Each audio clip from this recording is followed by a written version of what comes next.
Okay, so this is Apple's original iPad Pro, but there's a new model in town, so let's get rid of this one and take a look at what you get in this new box. Time for my trusty knife. Open this box up in the safest way possible. Try not to damage it. This is the iPad Pro 256 gig, so it has Wi-Fi and cellular. Obviously 256 gig is a new thing for Apple, and it's much welcomed by many people who just find the storage options on iPads not to be sufficient enough. And of course, that is a problem. Apple obviously chooses the color of review samples, so it sent me rose gold. I don't actually have a problem with that. I rather like the rose gold one. So, there we go.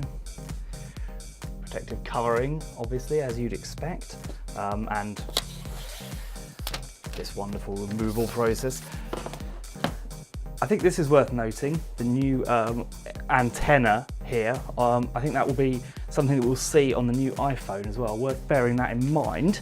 But obviously, this is quite the colour, isn't it? It's certainly distinctive.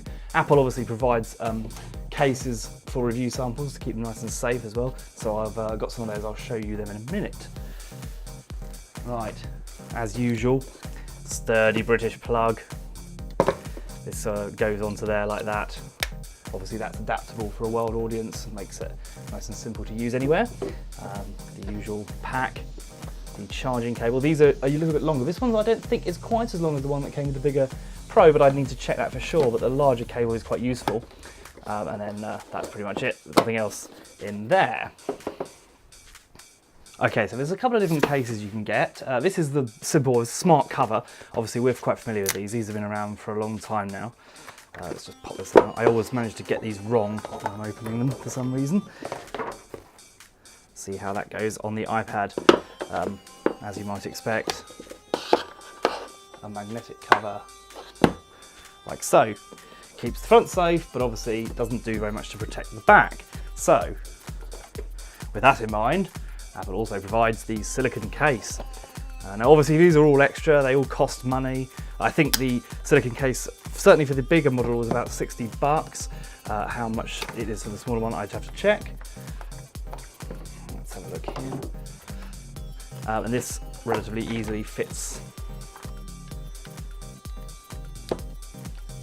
like this. So that now you have both the front and back protected. Now, as with the previous iPad, the larger model, this is the accessory to have. This is the keyboard case. Why is this important? Well, because it turns this into something that's more like a laptop and hopefully could replace a laptop in your setup, depending on what you do, of course. I got a lot of criticism for saying that these are laptop replacements when in reality, for a lot of people, they need more powerful hardware to get their stuff done. But of course, it's different for everyone. And of course, you know, there's always going to be a place in the world for full-size, full-power laptops. Right. Remove that. Now, of course, you can only have one of these covers on at a time, so let's remove that. And you can see here the dock connector attaches there. Oops, what am I doing? Wrong way around, magnetically. Folds over like that.